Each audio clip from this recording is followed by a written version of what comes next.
Viewers, before we get rolling, drop your location and your local time in the comments. I love seeing where everyone's tuning in from. Now picture this courthouse steps, crisp autumn air, and Mike Harper standing there with a manila envelope so thick it could double as a doorstop. Inside, the judge's ruling case dismissed. Outside, an HOA president named Sandra Lowe, cheeks redder than a traffic light, fuming because her grand crusade over a wooden mailbox had just blown up in her face. That mailbox was the match that lit the bonfire. Mike had picked it years earlier, a rustic wood style that blended with his lake cabin like it was carved from the same tree.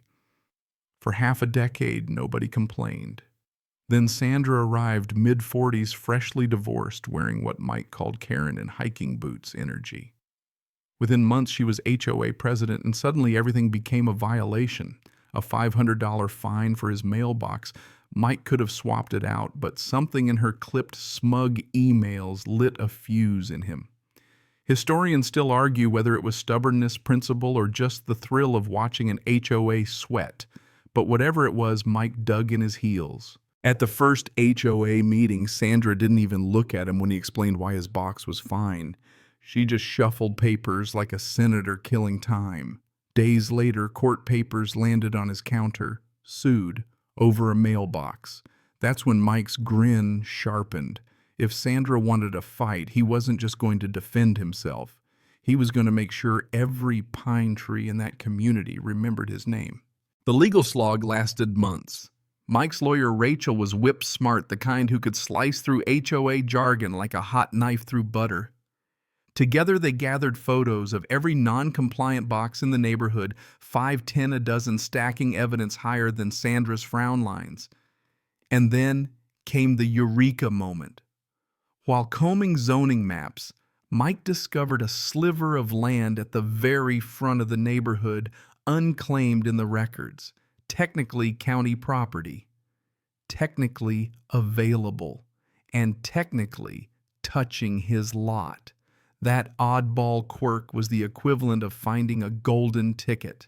So when the judge tossed out the HOA's case, Mike wasn't just relieved, he was giddy, because clutched under his arm wasn't just proof he'd won the lawsuit. Behind him stood a man with blueprints rolled under his arm, plans for a project Sandra couldn't yet see. It was a quiet kind of triumph, like a magician holding a card he hadn't revealed. And as Sandra's fake smile flickered, Mike knew the mailbox was no longer the story. The real story had just begun, and he was about to spend $35,000 making sure Harbor Lake HOA never forgot his name. The next morning, mist still clinging to the lake, Mike spread out those blueprints on his cabin's dining table. At first glance, it looked like a modest project, a rustic gatehouse, some landscaping, maybe a bulletin board.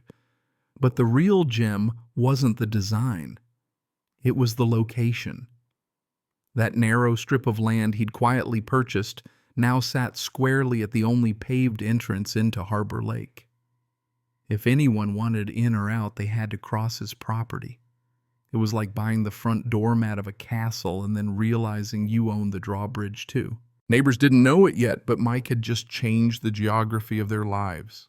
He told Tom Jenkins, first retired mechanic wisecracker 2 houses down. Over beers in Tom's garage, the older man let out such a wheezing laugh he nearly dropped his wrench. "You're telling me," Tom chuckled. "You own the front door to the whole neighborhood?" Mike smirked. "Pretty much." Tom clinked bottles with him like they'd just discovered buried treasure. Sandra, of course, smelled trouble before the concrete even dried. 3 days before construction began, Mike spotted her at the edge of his driveway with her clipboard snapping photos like an underpaid paparazzo. "Community property," she said. "HOA jurisdiction." Mike sipped his coffee and fired back. "Not according to county records." Her eyes narrowed to slits. That smile of hers, more like a grimace carved in granite, twitched as she muttered, "We'll see about that." When Monday came, so did the crew. Trucks, lumber the works. By 10 o'clock, Sandra was back filming furiously with her phone while demanding to see permits. The foreman pointed at the laminated approvals posted on the fence. Watching her face cycle from shock to rage was, as Mike later said, better than cable. She stormed off declaring, "This isn't over." And Mike, leaning against his truck, grinned. "No, it's just getting started." But Sandra wasn't just bluster. The very next morning, Mike woke to find his gatehouse frame dismantled lumber neatly stacked to the side like some twisted act of courtesy. It wasn't vandalism, it was surgical sabotage. And Mike didn't need Sherlock Holmes to guess the culprit. Good thing he'd set up hidden trail cameras.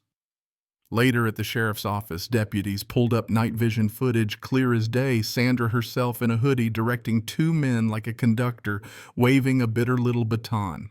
Rachel, his lawyer, advised patients, "Don't blow up, use it." So Mike doubled down.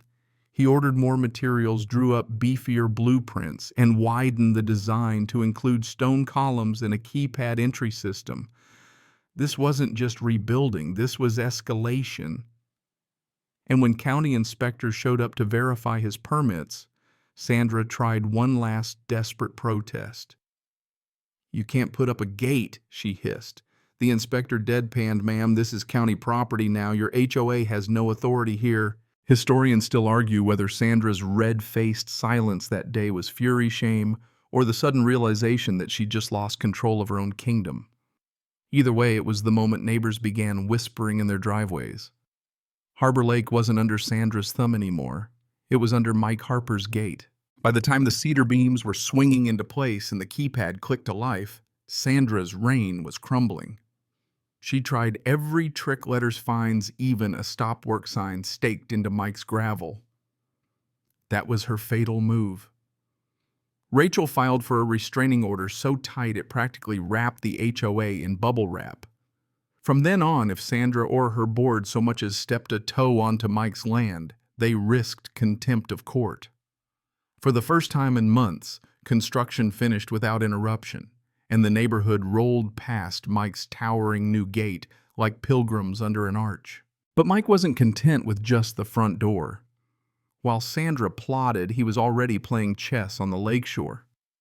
County records showed a skinny strip of unclaimed land leading to the community dock, the HOA's pride and joy. Mike leased it for $12,000. Overnight, the only legal land access to the dock was his. When Summer Lake Day arrived, he sat in a folding chair with a sign that read, "Private property permission required." Residents signed his clipboard and carried on, but Sandra nearly fainted when he waved the county papers in her face. From that moment, she knew the dock wasn't hers to boast about anymore. Mike pushed further. He began charging the HOA $250 to host events on the dock. At first, they raged, then quietly paid. Rumors spread that he was a tyrant, but Mike leaned into the villain role just enough to make Sandra slip up. A secret recording at a grocery store captured her admitting she'd known his gate was legal, but ordered it torn down anyway to set an example. When neighbors heard that audio at the next board meeting, her credibility collapsed like a sandcastle in high tide. The vote was swift, 35-3. Sandra removed. Helen, a retired teacher with a calm smile, took over. She rolled back petty fines, welcomed dialogue, and worked with Mike instead of against him. But Mike wasn't done.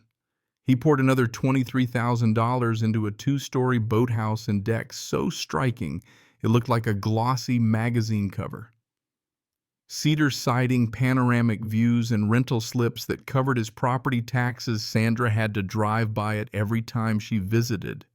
It stood like a monument, half retreat and half reminder of what happens when you poke the wrong bear. Later that year, Helen knocked on his door with a new problem. The HOA couldn't afford a $42,000 repair on a storm-damaged shoreline wall. Insurance had lapsed under Sandra's mismanagement. She asked Mike to take over the project. He agreed, but only on two conditions: permanent immunity from HOA authority and guaranteed lease payments for any future use of his land. She signed without hesitation. Overnight, his once contested mailbox property became untouchable by any board present or future. When summer rolled back around, Mike and Tom sat on the boathouse deck with beers watching the lake shimmer gold. Funny, Tom said. This all started over a $500 mailbox. Mike laughed, and ended with me owning the front door, the dock, and the view. They clinked bottles as the sun dipped low, peace finally settling like a blanket across Harbor Lake. And so, with the seasons turning again, the fight that began with one wooden mailbox fades into something almost unbelievable. The courthouse files gather dust. The gate hums quietly with each passing car, and the boathouse glows warm against the lake like a lantern for anyone drifting near. Mike, who once stood with his fists clenched on courthouse steps, now leans back in a chair on his deck, letting the evening breeze soften the air around him. The voices of neighbors rise and fall like a friendly tide, no longer sharp, no longer tense, but mingled with laughter and the sound of water lapping wood. It is strange how grudges that once felt heavy enough to bend a man's shoulders can eventually become stories retold at barbecues with a chuckle instead of a curse. Historians still argue whether victory is sweeter when it is loud or when it is lasting, but here, by the still water of Harbor Lake, the answer seems obvious. The victory is not just in the restraining orders, the leases, or even the grand deck that watches sunsets like a sentinel. The victory is in the quiet. The kind of quiet that cannot be fined, cannot be torn down, cannot be voted out at a meeting. So the tale slows here on soft summer air, on golden water that holds no memory of courtroom battles. A reminder whispered gently across pine needles and rippling waves, stand your ground, but when the fight is over, learn to rest. And as the last light drifts behind the trees, the story exhales, leaving only calm.